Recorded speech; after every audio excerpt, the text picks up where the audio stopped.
Hey everybody, welcome to show 9 of the Cyber Incision live stream named Cutting into Cybersecurity. We are digging into domain 1.8 of the CISSP certification. For those of you who don't know us personally, I'm Joel Bork. This here is my very handsome account executive over at Usato, Brandon Krieger. Thank you for co-hosting with me and for making us all look good, man. Welcome. Welcome, Joel. How's your day so far? It's going good, man. How about yours? You sound like you're having a little bit of time, a little hard time getting this through it today. Yeah. Let's get this kicked off, though. I got to wake myself up. I hit my at like 4 p.m. I should probably drink another cup of coffee. I don't know how you do it. You know what? I'm actually just all natural energy, just off water, and it's just going. I'm excited to do these. Like talking about cybersecurity gets me energized. Absolutely, and I'll try to. I will definitely stay awake today, even though I haven't had coffee later in the afternoon. So thank you guys for joining us. It's a pleasure having you.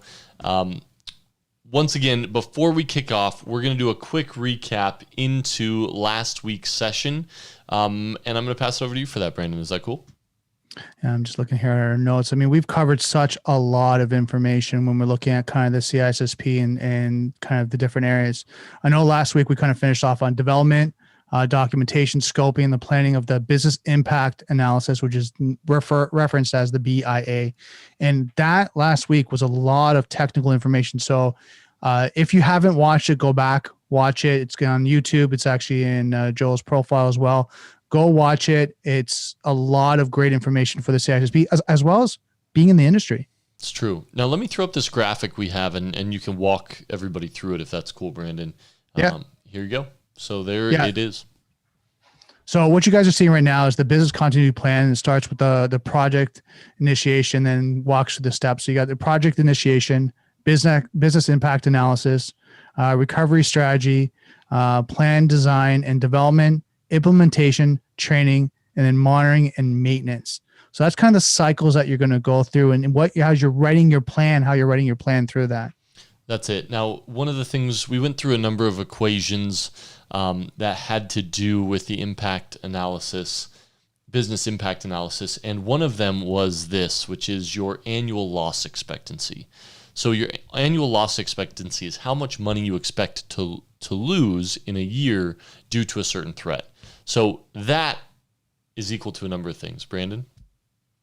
Well, I mean, when we're looking at this, and just remember, there's, annual loss expectancy falls under the quantitative, the numbers, right? Because we got the quantitative and qualitative. So I want to make sure people got that when they're looking at this.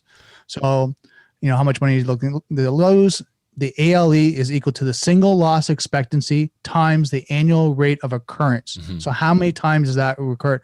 And sometimes when you're looking at that percentage, it could be 0.5% you're looking at. So you got to look at the formula and practice this formula. If you're going for the CISSP, from what I'm reading and from what I'm understanding, practice this formula, get this right down in your head.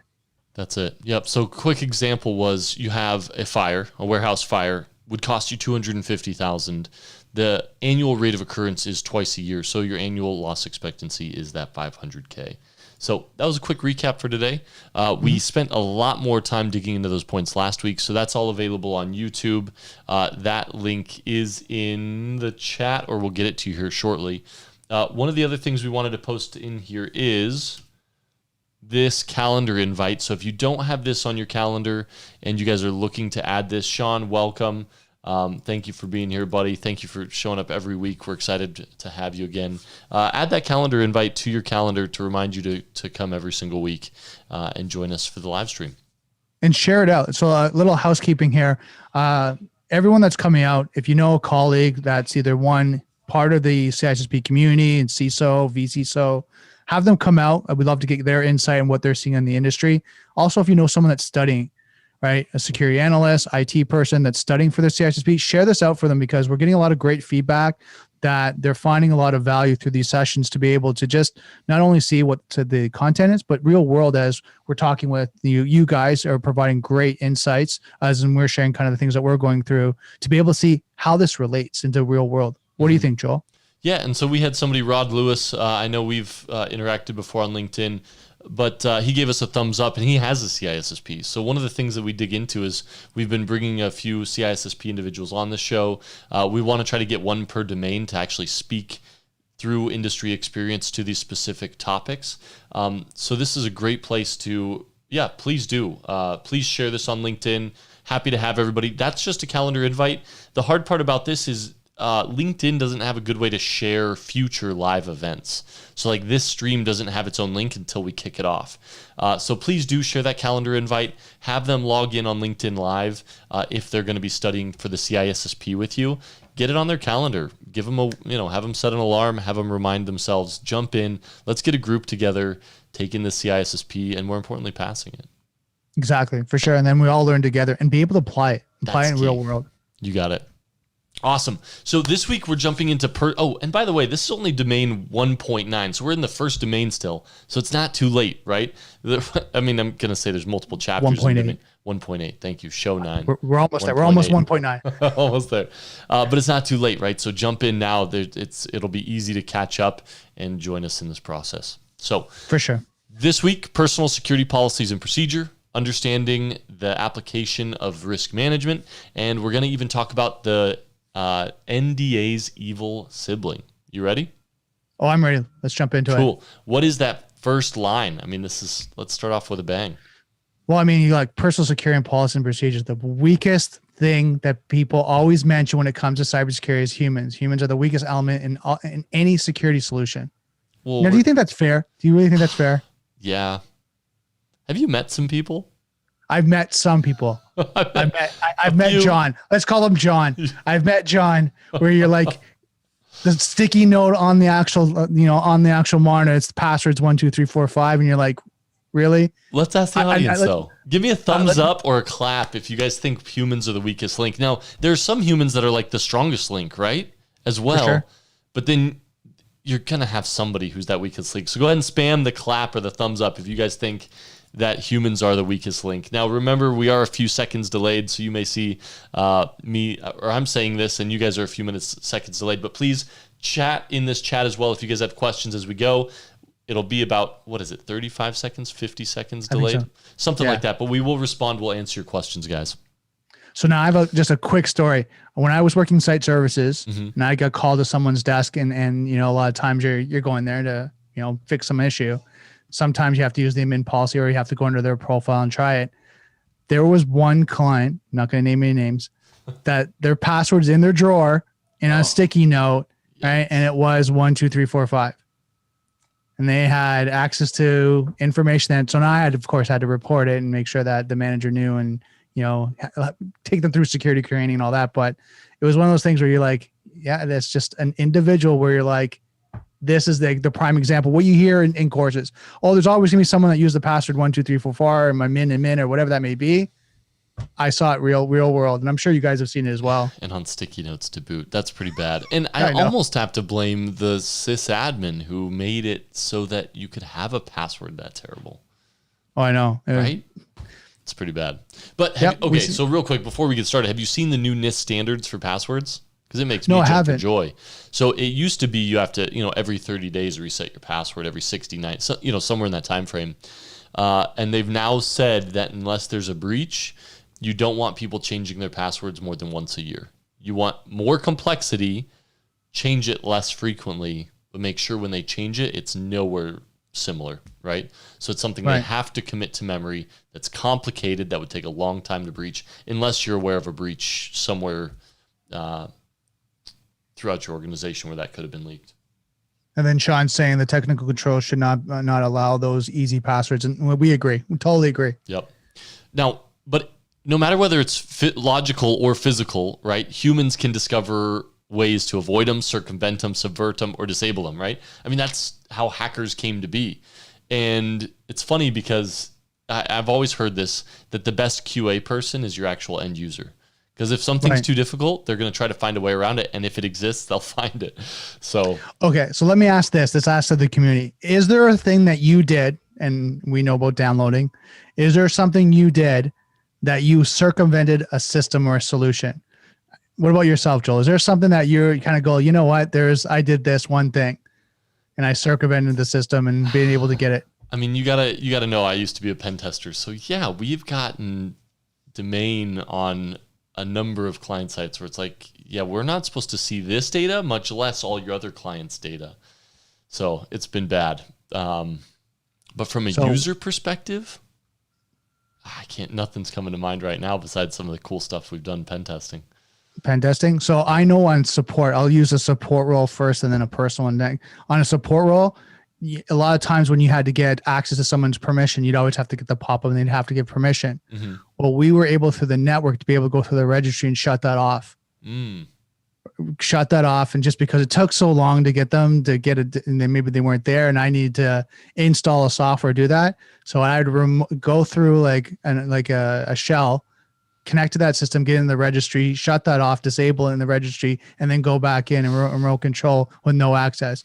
But this is, like you said, it's a user workaround because I didn't want to spend the time of waiting for them to call me back to be able to solve this issue. I could just log in their system, install in the background, get it going, and then I'm that ticket's finished. So users found a way. Now, don't get me wrong, that was wrong. I'm going to say that right now. If anyone's watching this, that was wrong. You weren't supposed to do that.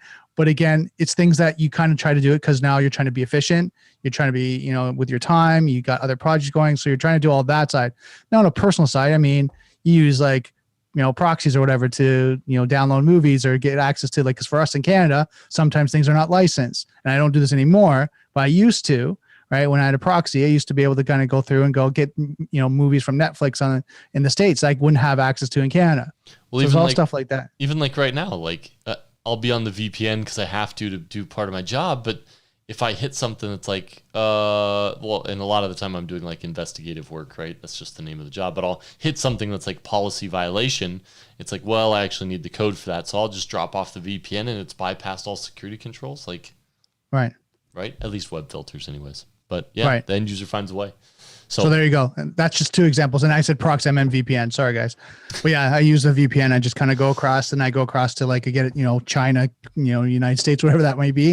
And then now I have the license and access to be able to watch movies with Netflix or whatever that may be, right? Well, but I don't do that anymore. Well, and it's not just content, right? Issues, problems, these compromises related to humans are occurring at all stages of security solution development. So it's not isolated to one segment, right? We can't it's literally throughout the entire process because humans are involved in that, right?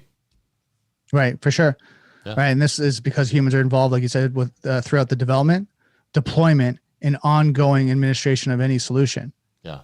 Now, here's the thing is, if humans are involved, then we got to take a step back and it comes back to hiring. So a lot of this section for the CISSP is teaching you about how security should be involved in the hiring process. Now, I don't know about you, but I see HR really doing their own thing in the hiring process. But at this current organization, we did bring in security. So some of the, for example, the job descriptions, we helped build those. And you should. Right. You shouldn't have HR writing all the job descriptions for the organization. But so when you go to hire new staff, you got to create a job description or the position description, set a classification for the job, screen the candidates, and then you have to hire and train them. Right? That's a cross-company effort for sure. For sure. And I mean, like you said, I think it's a team effort in the sense of I've seen job postings on Indeed and Workopolis when it was around that you're looking at the job posting, you're like, there's no way that one individual has all those requirements. SQL administrator, Oracle administrator, pen testing, computer science degree. CISSP. Yeah, you name it. And they're like, oh, and it's a junior security analyst level 1 at, $55,000 a year. You're like, no. What? Well, who wrote this? Well, and I'd love to hear from you guys. So those of you listening, thank you once again for being here. But tell me, what's the craziest thing you've seen on a job posting before? So it's interesting because I just saw a tweet from ISC Squared, the guys who put on CISSP, and somebody sent them a link to a job posting, entry-level role that needed 5 years experience, CISSP, and not just the associate CISSP, the full-blown CISSP. And they're like, yeah, we're going to reach out to them because even just based on the work experience, this is not an entry-level certification, but it's everywhere. Yeah, and I think that's the thing that in going back to what you originally said, it's a team effort, having the whole team look at it and review it before it's posted because they don't want HR starting to recruit people that don't fit the role. That's it. Now, like you said, some organizations are recognizing this difference between the role description and the job description, right? because they are different things. Right. And like the role typically aligned to a rank or level of privilege, right? Especially when you're looking at any type of IT or security, it has to do with the levels of privilege that they have in access.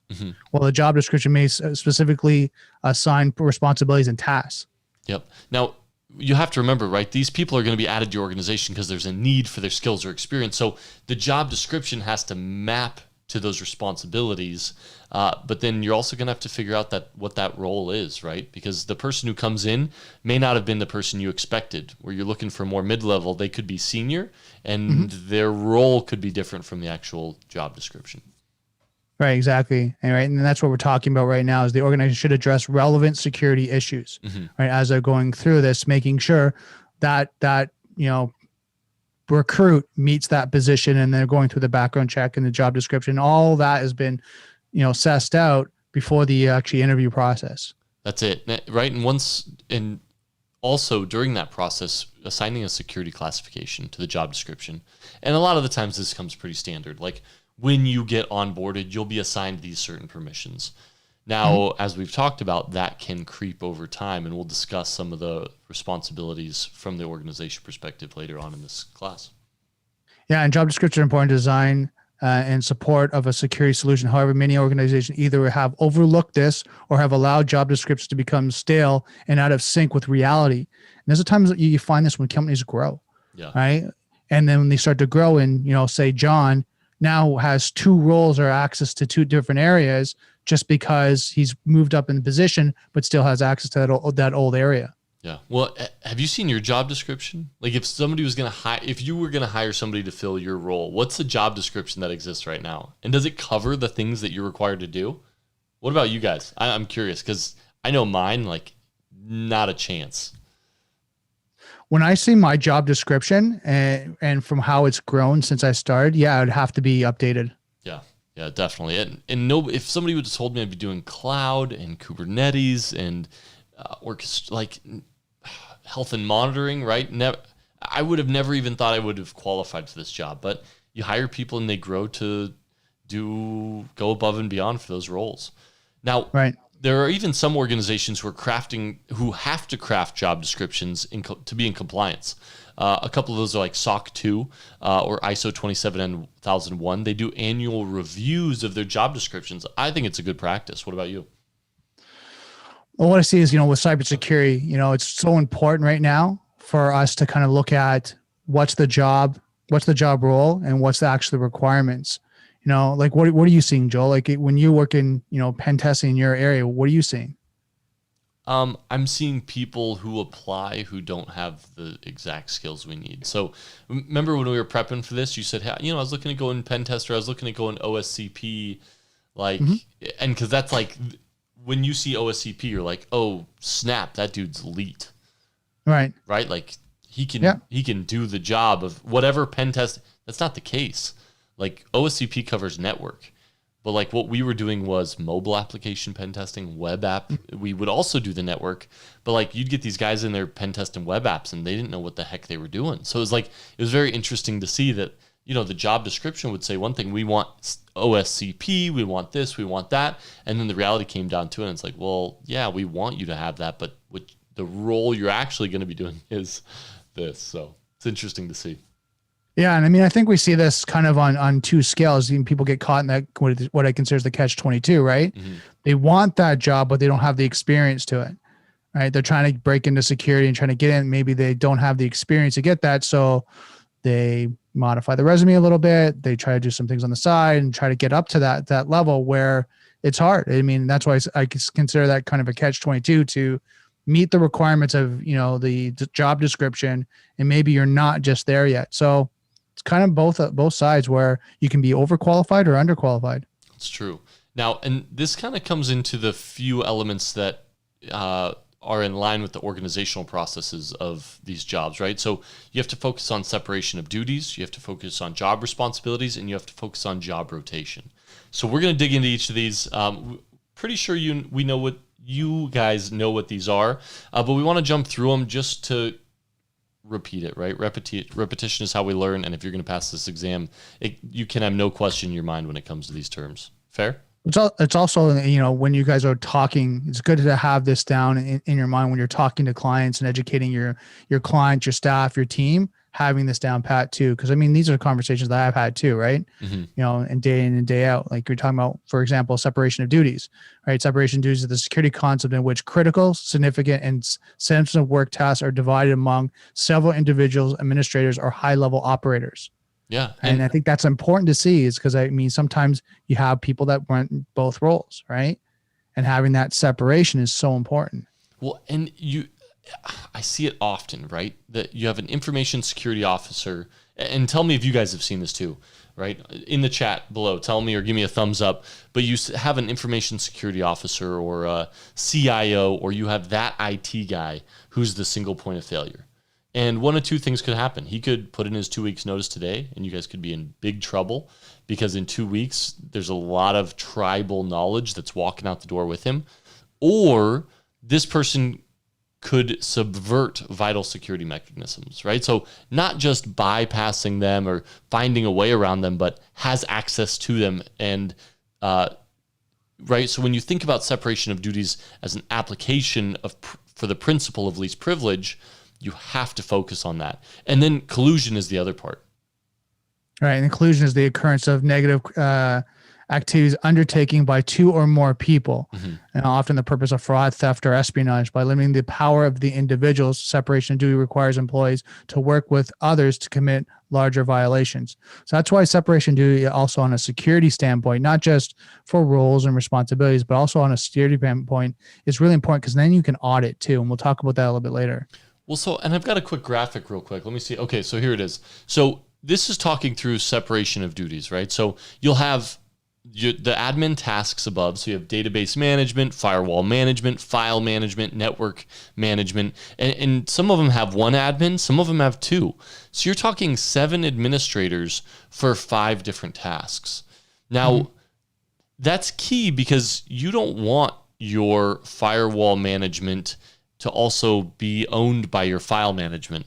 Now, it's difficult because in a lot of small organizations, that is the same person, but in reality, you want those to be separated, because if you can control what goes in and out of the firewall and you have access to 100% of the files, that could be a disaster waiting to happen.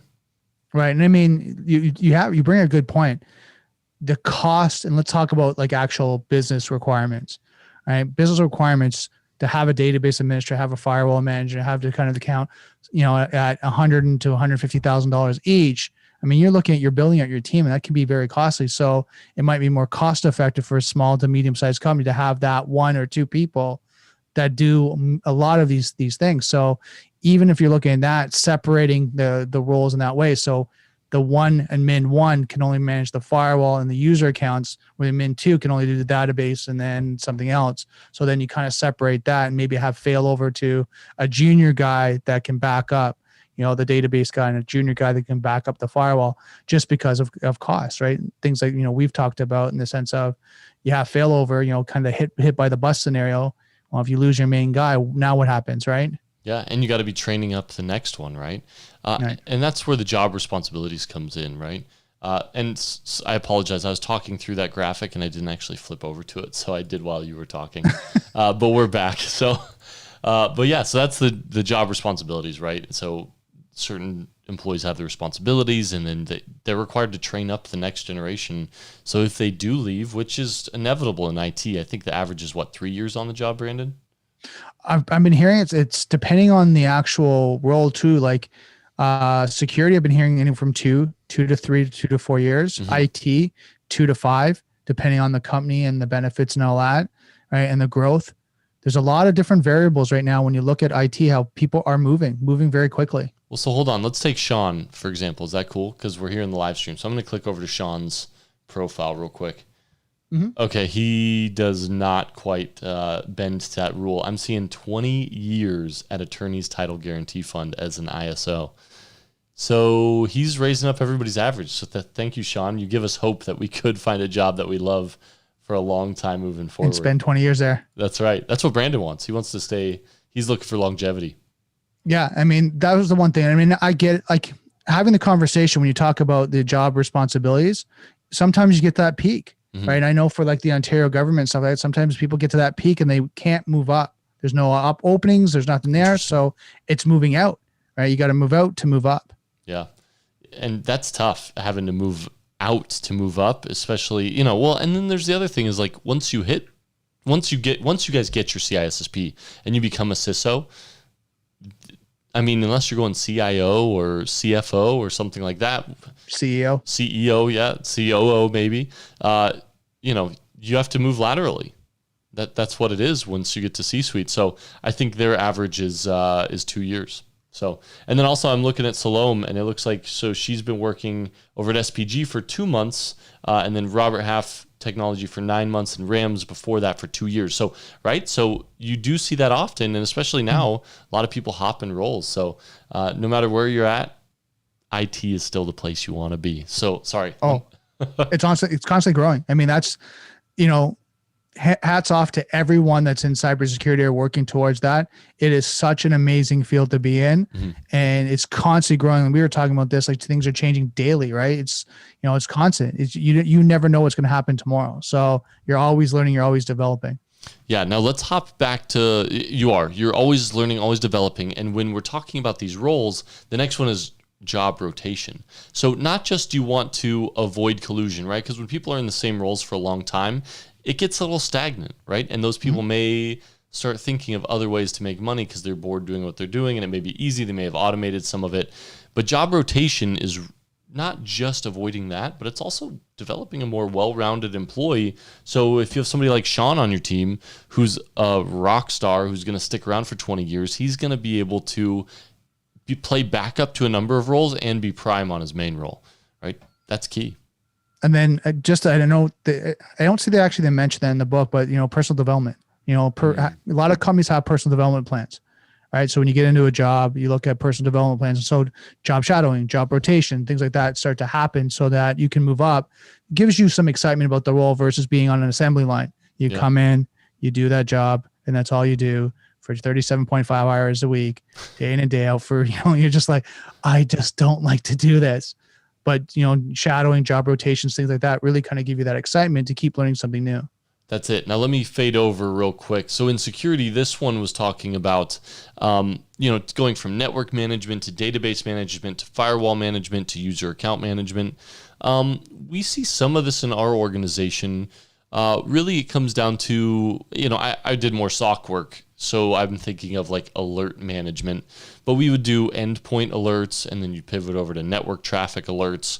And then you'd have automation tasks, right? Do either SIM or SOAR products. So we'd kind of rotate through those, and it just made a more well-rounded team.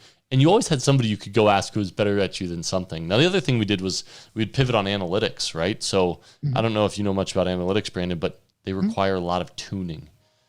So right, we would rotate through those analytics to, you know, and getting a new pair of eyes on something could maybe find something that we could do better. Exactly. And I think what you do is also you have, and I don't know if you work through this, is then team lead, project like management, kind of all that too. You kind of work out how to manage the team, how to manage kind of what's going on. Yeah. Right. Scheduling alerts, things like that, you know, looking at escalation process. So there's a lot of that too, that you not only just the role itself in different areas of the role, but working your way up through management too.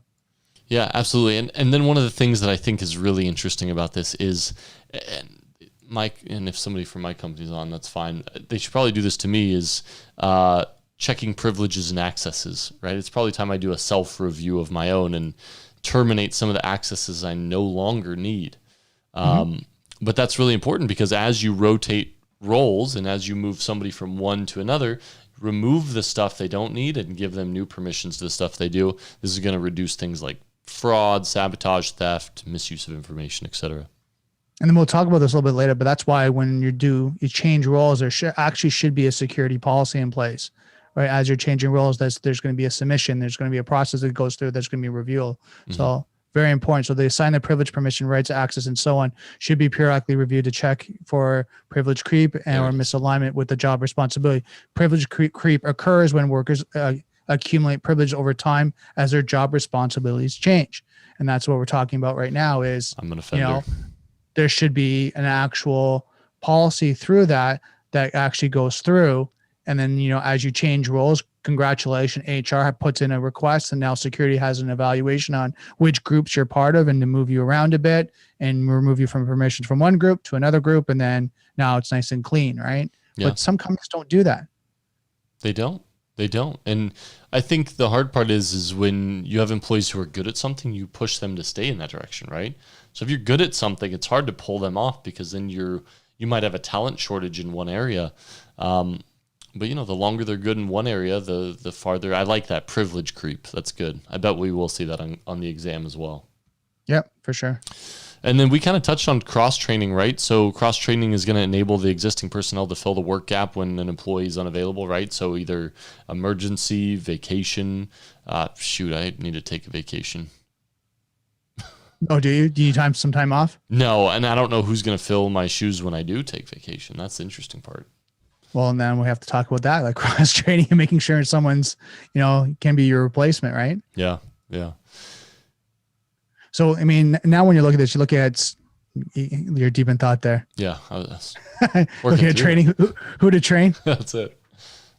So when you're looking at when several people work together to perpetrate a crime, it's called collusion, which we talked about. Employees, the principle of separation of duties, restricted job responsibilities, and job rotation reduces the likelihood that coworkers will be willing to collaborate on an illegal or abusive scheme because of the high risk of detection. Because now you have so many people on it, right? On that collusion, and because you've separated everything, everyone has to be involved in it. It's almost like Ocean's 11 or Ocean's 12, right? It's kind of that heist. Mm-hmm. Everyone has to have their part in that. And if you don't have one person in it, then the actual, apart. Exactly, the crime falls apart. So everyone has to have their position, but this is where you look at collusion, right? Someone has to have database admin. Someone has to have network admin. Mm-hmm. Someone has to be able to clean the logs. Someone has to be able to do that. Yep. Well, if those people that have access don't want to do it, now they can't do it. Now the crime goes down, right? Spot on. And that's why so many organizations are heading towards zero trust. Mm-hmm. Because they're micro-segmenting the network and they're providing least privilege to each person, and it has to go through a proxy and go through all the security controls with every single communication coming from that device. So, I mean, that's what I love about IT, man. It all comes together. It's such a intermingled mesh, right? Whether we're talking about people or systems, it's these specific topics apply to multiple things. Well, that's why now we have, what is it, UEBA now? Yeah. User enterprise behavior analysis. UEBA. Yeah. Yeah. That's why we have that now. Because what happens, you can monitor now that users and their activity, right? And if it starts to go out of scope of, the heuristics and the baseline, that all of a sudden, why are they going to HR? Why are they going to this? Now it's boom, it's flagged, right? Yep. That's it. Yeah. So once again, least privilege, special monitoring, those of administrators, backup operators, user managers, and other, right? So let's jump into this next section real quick. So candidate screening and hiring, this is something where you have to bring multiple people into this process, right? It's candidate screening, background checks, reference checks, education verification, security clearance validation. They're all essential in proving that a candidate is adequate, right? And so at my organization, yes, HR did the original screen, but then you toss it back over to the organization who's actually going to hire them, have them do a secondary phone screen, and then we brought them in for a full-blown interview. But I'm jumping way ahead. So background checks. Yeah, background checks. I know, including obtaining candidates' work and educational history, checking references, verifying education. Mm-hmm. Yeah, checking police and government records, right? That's the pretty standard one. But then verifying, depending on the job type. I know I used to work at a bank. Fingerprints was big. Driver's license, birth certificates. I don't know if I've ever had somebody check my birth certificate before. I think through a background check, some of them actually do the whole background, right? Oh, you're right. Where were you born? I'm sure they've asked that question. Date of birth, kind of things like that. Yep. And then this process could also include the polygraph, right? Well, you got polygraph, drug test, and personality test and evaluation, which is very interesting because a lot more companies are doing to see if your personality fits with the actual environment. Well, it was interesting. I saw on LinkedIn somebody say that they would only hire a certain political standpoint. And I don't think there's a law against that. I don't know. Do you guys know that? Like, if you guys are on the chat, do you guys know if there's actually a law against I don't know. There's ageism. There's all different types of discrimination. I don't know if there's a political view. Well, I mean, you got to think if you're and this is where it got interesting because now I'm not going to tell you guys which way he was recruiting for, and it doesn't matter because I'm pretty sure people would think both directions, right? Whether right or left wing, they would only hire in one direction. But if you're going to fit in on a team, do you have to have similar political views? I would argue no. Well, I'm wondering if they are one way or the other, the company, and they're trying not to cause conflict. I mean, that's the only way I can see it. If someone's way far one side and someone's way far the other, then now you have maybe internal debates and conflicts that they're trying to reduce. Reduce, but that's okay. But I've worked with plenty of people who don't agree with me politically or religiously or whatever it was, and we could still have a cordial working relationship. Right. So who knows? Interesting. But yeah, so that would be interesting if companies are going to start moving towards that personality testing and evaluation. So now performing these online background checks. Let's get these guys, and I want to hear like what they think about this. Have you guys ever gone through a hiring process? And if you have, kind of what checks have you guys have gone through? Yeah. And right, it also depends on the security clearance you're going for. Mm-hmm. Yep. So I'd love to see some comments, especially, see what Sean is, what do you put the people through, right? If you're hiring people, Sean, what are the checks that you wouldn't go without? That'd be my question. Cool. Yeah, perfect. I'd love to see that. Yeah. Now, the other one is reviewing social networking accounts. I know I do it. Somebody's applying and I'm like, oh, they may be on my team. Boom, immediately social networking. How about you?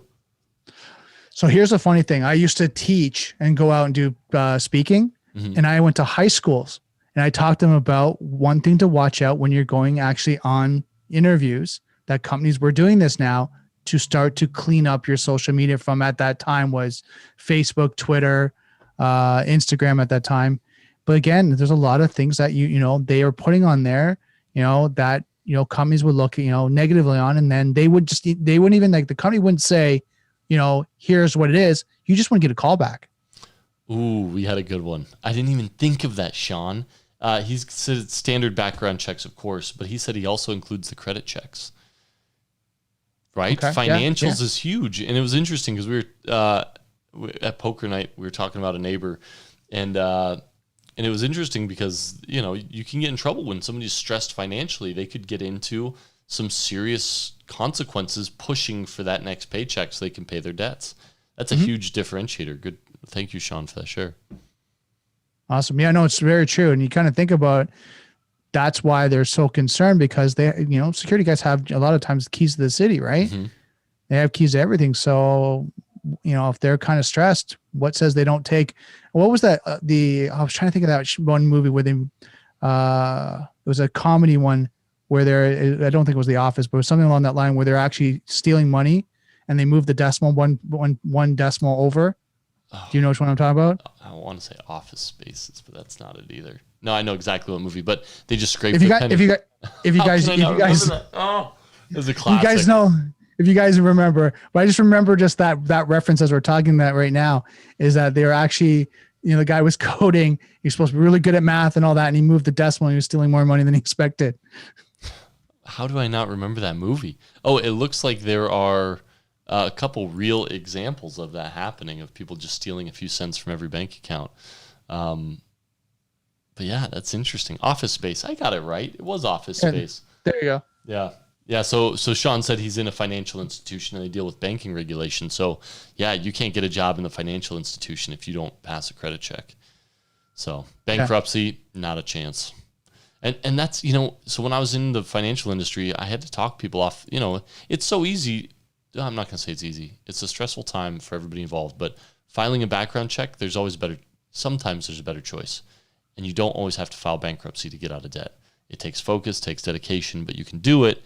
And if you want to get into the cybersecurity industry and don't have good credit, don't let that deter you. Go work hard and change that.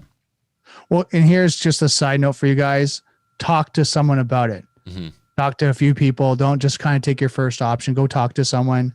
Like you said, bankruptcy, and something I know this for myself, going through some challenges financially when I was younger, right? And you can pay off your debt, like you said, but when the ones like debt consolidation, things like that. They just want you to go for it right from the start. Mm-hmm. They want to do it. They want to get 30 cents on the dollar. They want the good commissions. They want to move on.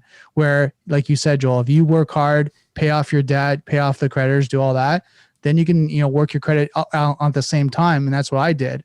Paid off my debt, worked with the creditors, got a visa, increased my credit score. By the time I was done, my credit score was great and all my debt was paid off. And then I didn't have to worry. But I know everyone, can't say that, oh, that's a perfect situation. People run into hard times and things like that. But it is possible. It is possible to do it and get back out of debt. You just have to have the resilience to be able to do that. Yeah, and that kind of brings me back to social networking accounts, right? Okay, so let's say they don't do a credit check, but they do a social media check. Mm-hmm. I did a training with Postman about the Twitter API. You can scrape anything on an individual. I could scrape all of your tweets right now for all time that you've been on Twitter and read everything. So if you're tweeting about how you're having a hard time buying a car, et cetera, how you're stressed, you're strapped, you're broke, it sucks, your employer could see that. Well, and that's what the one thing when I own a marketing company, be careful because a lot of stuff is cached on servers, right? Stored there, right? A lot of people don't realize that. Like you can pull up records of old websites, right? If you had a website in 2001, 2005, you can scrape the internet to be able to do that, right? Yep. So, and that no different from social media. So as security professionals, heads up, don't go and don't go keyboard warrior and get upset at someone and post something that, you'd regret later. I always say if you're going to post something you'd say to your grandmother, right? Kind of do that polite, honest, you can feedback, but be that way because if you ever go back and go, oh my God, I should never have said that. It's out there now. It's true. It's true. And so this is where we kind of come to employee agreements and policies, because what you say, once it's out there, it's out there. So what if you're saying things that you shouldn't, right? And that's where this comes in. Employee agreements. What will you do with the internal data you have access to? What are, the rules, the restrictions the organization has, their security policies? What are the details of your job description, right? The length of time, is it a contract, is it full-time?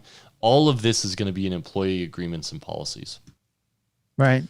Right. And then some of them have to sign NDAs, right? An NDA is used to protect the confidential information within an organization from being disclosed by a former employee. Mm-hmm. When a person signs an NDA, they agree not to disclose any information that is defined as confidential to anyone outside of the organization. Violation of an NDA are often met with strict penalties and even potentially even lawsuits. Yeah, and that's where we come up to the NDA's evil sibling, the non-compete agreement. Okay. And this was an interesting. Did you have to sign one, Brandon? Some companies I've had to sign it, but there's a little bit of a loophole for us. And I don't know if you guys have that. Yeah, I'm interested to hear what yours are, but let's ask the crowd real quick. For those of you guys who are on, did you guys have to sign a non-compete? And then let's talk about why it's kind of the NDA's evil sibling, because this is supposed to prevent special knowledge of secrets moving from your organization into another when an employee leaves. Right. But does it work? What's your loophole? So our loophole is if it affects your livelihood, that you can still do it. Yeah, but that's the crazy part is, okay, so this person's a project manager, knows all your secret sauce, and the competition gives him a better offer. Right. All your secrets are walking out the door? And that's the thing. That's kind of the catch. Now, I say there's moral ethics and things like that we've talked about through the CISSP where you're going to be morally ethic. And as a security professional, you do that because, it's a small industry and people talk and your brand and your personal traits and who you are is going to be out there. So you want to be known as someone that's honest and trustworthy. But, if it's your livelihood, say, for example, I'm the specialist. I have a secret sauce for sales and marketing for Use Auto. And then say Use Auto doesn't work out and I move up to another company. Well, the non-compete can't tell me I can't, do work. If that's my kind of secret sauce and that's the only way I know how to make money, that's where the non-compete now, through legal actions, and I've talked to lawyers about this, where they can't hinder you from making a living. Mm-hmm. Yeah, and that's what I've read, right? It's while they have you sign a non-compete and they have time limits, right? So 3 months, 6 months, 3 years, 1 year, 3 years, right? So there is a time limit to them. Still, the court recognizes that that person can't, they may have to tap into the skills that they learned on the job in order to provide for themselves and their family. And so that's a Canadian loophole. It exists here in the United States. Now, that doesn't mean that the company you used to work for can't press charges and try to attack you. And right. So there are those instances, right? So even, and I'm going to jump in here, but even if they're not enforceable in court, it doesn't mean that they can't threaten a lawsuit and it's going to cost you a ton to battle it. So yeah, like civil suits and stuff like that. That's it. So morals, right? Come back to that. Be honest. Have integrity. Yeah, and I mean that's the thing. Like, and I signed a non-compete, non-disclosure for some of the cybersecurity companies I've worked with, right? And then I've moved from, Go Secure to Zaden Group, and then on, and then even with the, those movements. I mean, I've been, very cautious of, if I had, a relationship or even close a deal with company X, like say it was Go Secure, that when I moved to Zaden Group, I didn't, go back to that client and try to poach them. Mm-hmm. I kept at the goal and I stayed, it was 1 year. I signed a non-compete for 1 year, but I still sold around that and maybe in that industry and then talk to the, other colleagues or other companies around that, cause that was it's my job as sales. Right. And still I need to build up my funnel and be able to do that. But I wasn't going to intentionally go, oh my God, yes, I know they're a good client. I'm going to go after them.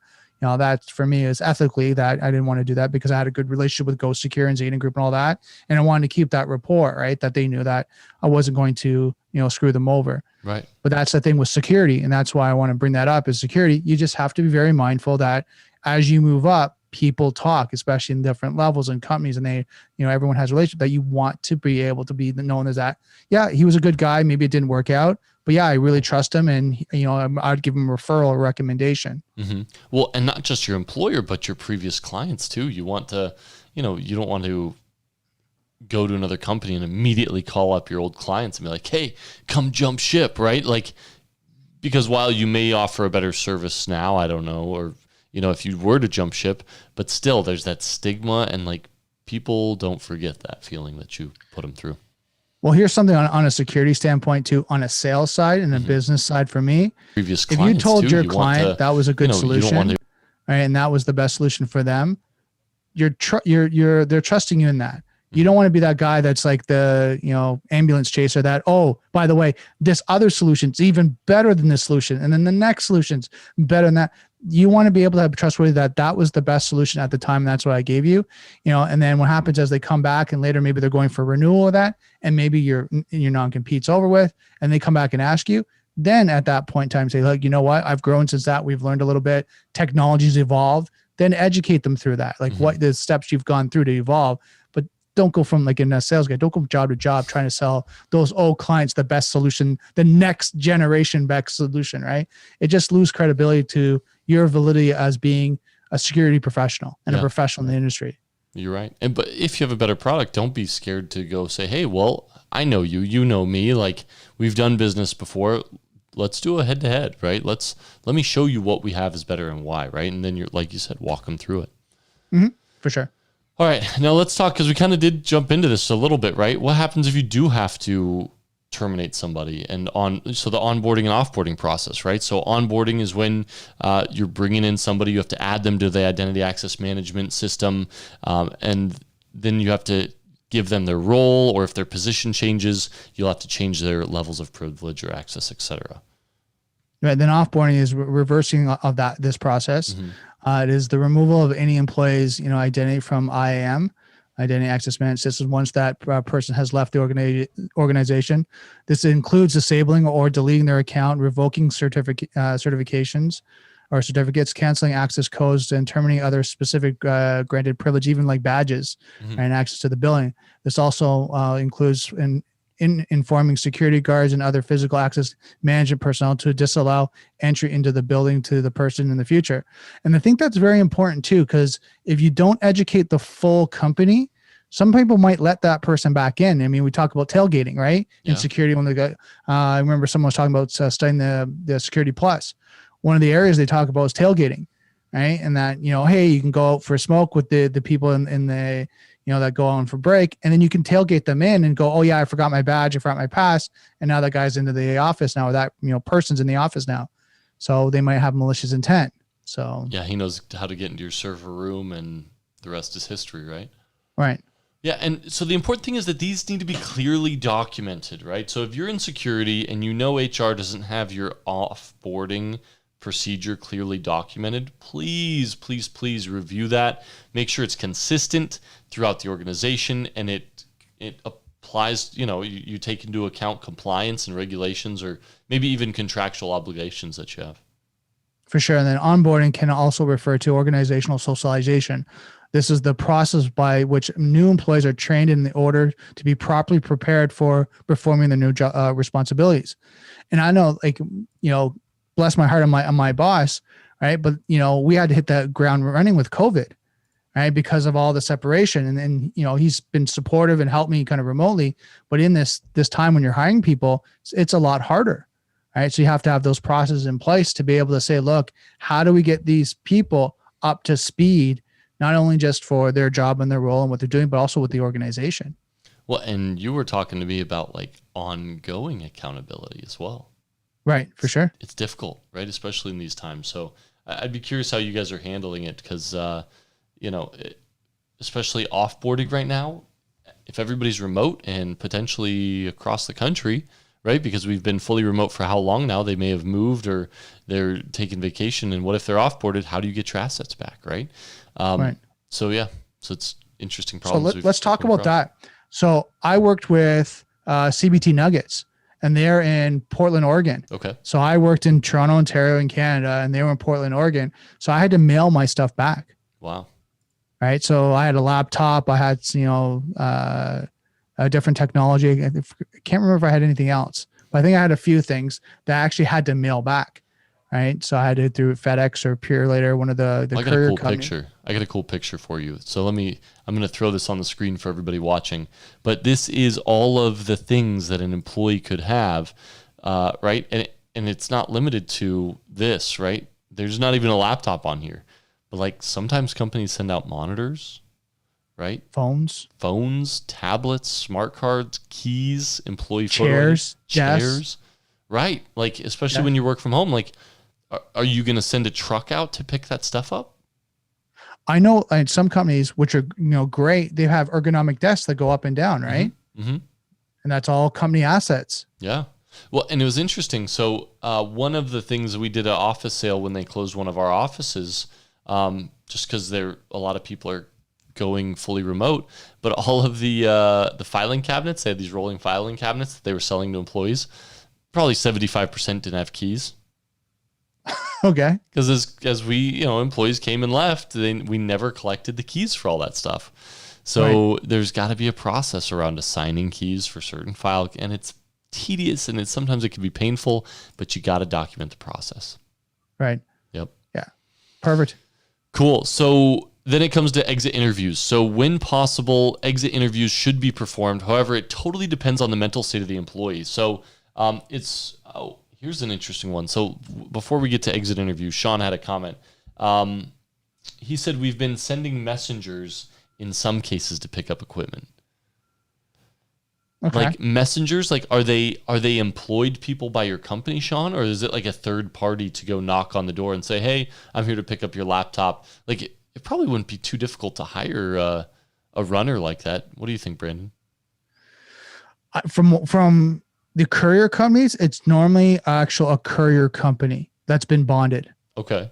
Right. That has bondage and all that they're able to have a secure location for storage as well as they're able to be bonded for up to a certain amount of having assets. So, and then there's actually kind of tracking and liability and all that versus an employee, John, hey, from accounting, can you go over to Fred's house and go get this? Normally I've seen on the other side where it's actually, they've hired a courier company that's been bonded that can hold on to the assets. And that's what Sean just confirmed, a bonded messenger service. I bet that's a booming industry right now. Absolutely. I had a colleague that was in that. I don't know if he's still in it, but I had a colleague that was in that he was doing very well. And he said there's one area of his business, which is actually dealing with, getting information for employees or like for companies, that means collecting even documents, be it from, getting technology, whatever that may be. Mm-hmm. Wow. So, and you got to think you want to make sure now that's a third party risk factor, right? Right. You have to take into account that whole aspect of things. So that's interesting. Now, when we were talking about exit interviews, right? So kind of jumping back to that, when you fire somebody, let's say they were trying to hold on to those possessions. Maybe they reluctantly gave them to your messenger service, right, to be returned to the company. But sometimes you might not have an exit interview immediately upon termination, right? But you should still try to conduct it as soon as possible, right? So some of the issues that should be handled as soon as possible are, I'll let you kick it off.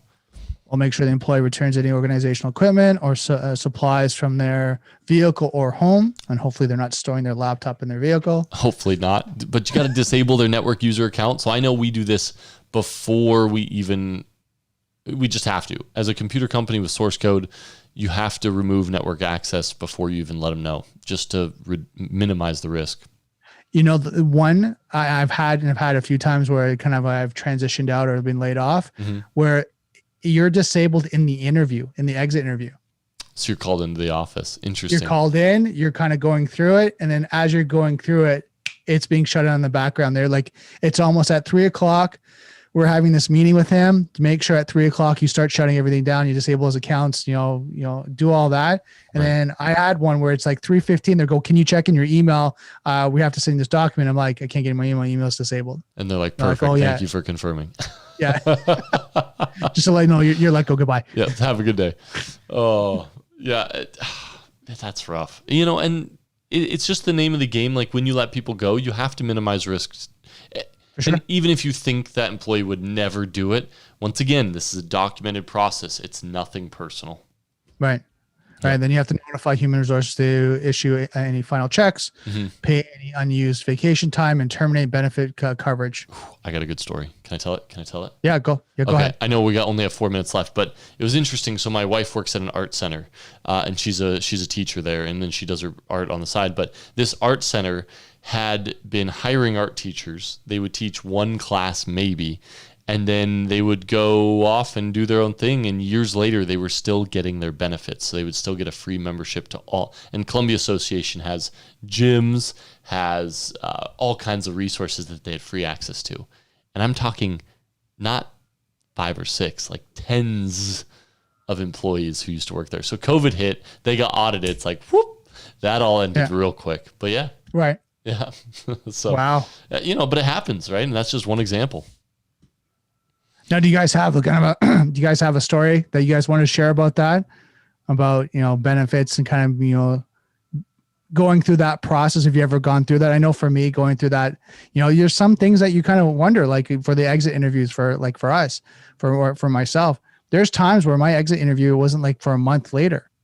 Yeah. So you're like, am I going to get it? Like, I wanted to kind of give some feedback. Also, I wanted to kind of hear what happened, like what was going on. Cause normally it's two-sided discussion, right? Mm-hmm. Yeah. Right. They want to kind of get your feedback and see how you felt about the company and what happened. And also they want to give you feedback of, what happened for your dismissal and, give you kind of recommendations on where to go from here. Right. That's it. Now, yeah, you're right. Now, when you are doing that, were you escorted out by security personnel? One I was, just because they wanted you to pack your desk and kind of move on. And then the other one I was remote, right? I was, at remote. So it was just, ship it back. Video conference, best of luck. We wish you, all the best in your career. And then we'll be sending out like, information on how to send the equipment back. Gotcha. Yeah. And so that's the other part, right? Is you have to notify a member of security to hopefully escort them out if on-prem. Obviously now you don't have to, if you're not in office, but then also anybody monitoring, create a rule for that person, right? A threat intelligence rule. If any traffic is seen from this device with this user, etc., please notify us in case they find a loophole. And then let them know that they can't come back into the office or tailgate. Exactly. Yep. Yeah, for sure. Now, firing isn't just a pink slip anymore, though, right? It's a complicated process. So you can't just let somebody go. You have to have good reasoning. You have to have the termination can create a situation in which the employee could cause harm, putting the organization at risk. And that's why you have your exit interview process, right?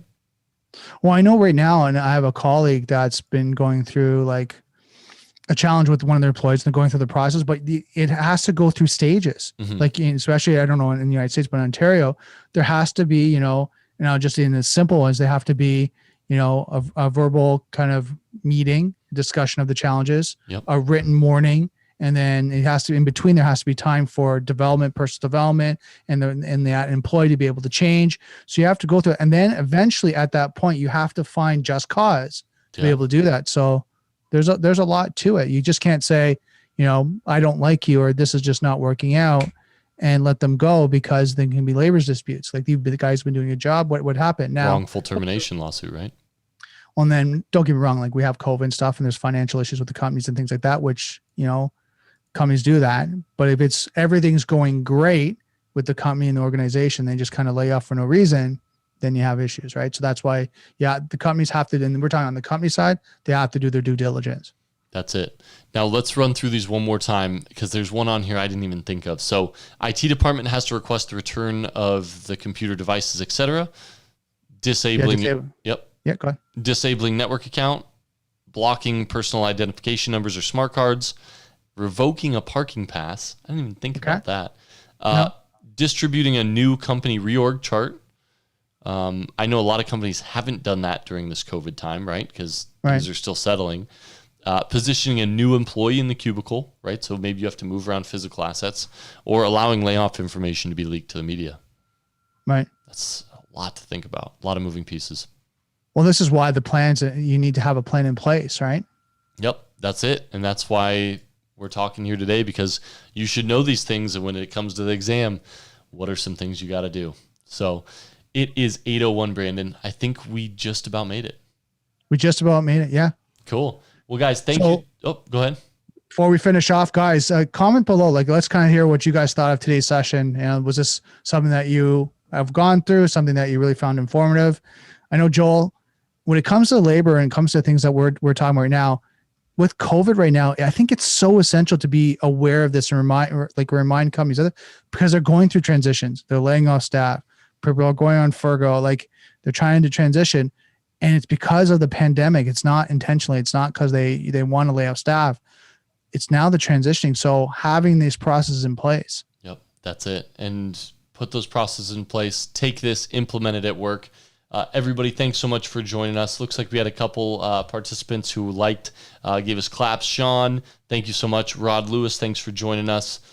Nate Frickle, I appreciate you, buddy, for hopping on. And Salome Fanta, it was a pleasure. Thank you guys for participating, for interacting in this session. This was show 9 of Domain 1.8, Cutting into Cybersecurity. We'll catch you guys next week on Tuesday. Have a great rest of your week. Thanks, guys.